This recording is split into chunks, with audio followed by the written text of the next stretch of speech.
तरह से अमृत को प्राप्त कर चुके उस किताब के द्वारा। तो ऐसे विद्वानों के सामने अपनी बात रखनी है। और अभी वर्तमान समय में इतिहास विभाग का तो आरडीएस कॉलेज का अध्यक्षता मैं कर रहा हूँ, साथ साथ प्राचीन भारतीय इतिहास, संस्कृति और पुरातत्व जो बिहार यूनिवर्सिटी का विभाग है वो भी मेरे अध्यक्षता में है।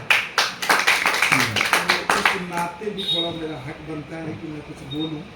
ऐसे मैं मॉडर्न इंडिया का स्टूडेंट हूँ और सर का काम मिशन के काशी प्रसाद जायसवाल।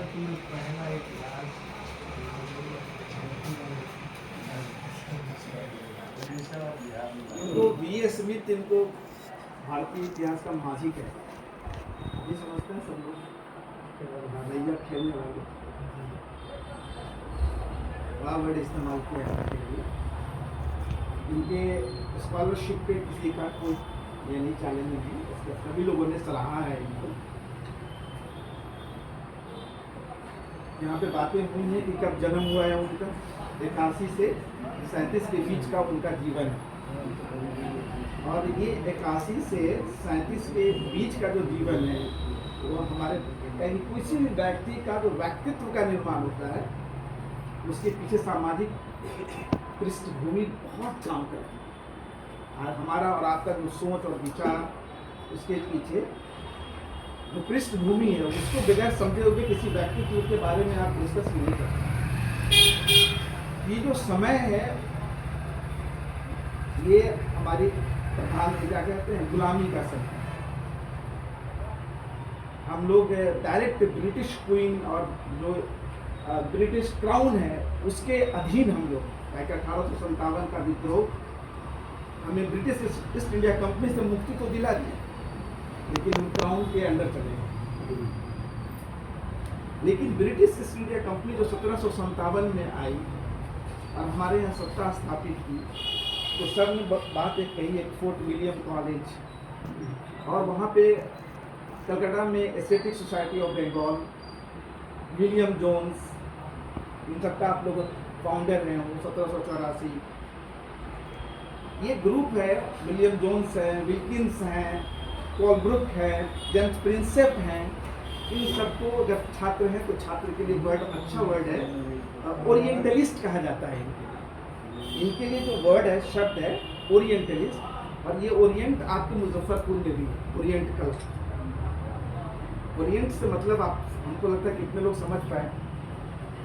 ये दो वर्ड है, ओरिएंट एंड ऑक्सीडेंट।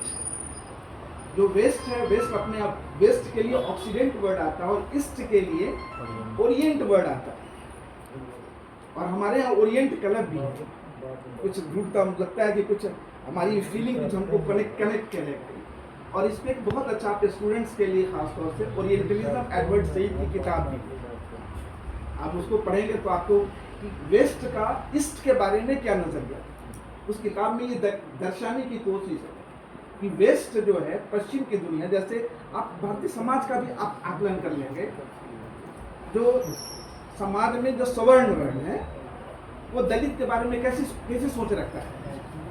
एक पिछड़ा, ये लोग पिछड़े वर्ग के लोग हैं, ये लोग सभ्य नहीं हैं, ये अच्छे नहीं हैं।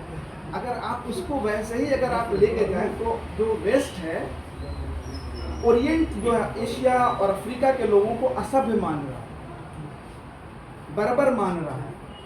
ये उनकी सोच है। देख ये सोच एक पृष्ठभूमि, इसको आपको याद रखना पड़ेगा। दूसरी जो बात सामने आ रही है कि जब ईस्ट इंडिया कंपनी भारत में आई तो भारत में उनको शासन करनी थी। शासन बिना समझे हुए समाज को, संस्कृति को, धर्म को, उसकी परिस्थितियों को, उसकी अर्थव्यवस्था को, हर एक चीज़ को बगैर समझे हुए कोई शासन सही से नहीं कर सकता। तो वो लोग बहुत प्लानिंग के साथ काम किया उन लोगों ने। तो उन लोगों ने भारत की सभ्यता, संस्कृति, समाज को समझने की पूरी कोशिश की और उस कोशिश में एस्थेटिक सोसाइटी ऑफ बंगाल की स्थापना, और उसमें भगवद गीता का भी ट्रांसलेशन होता है, हितोपदेश का भी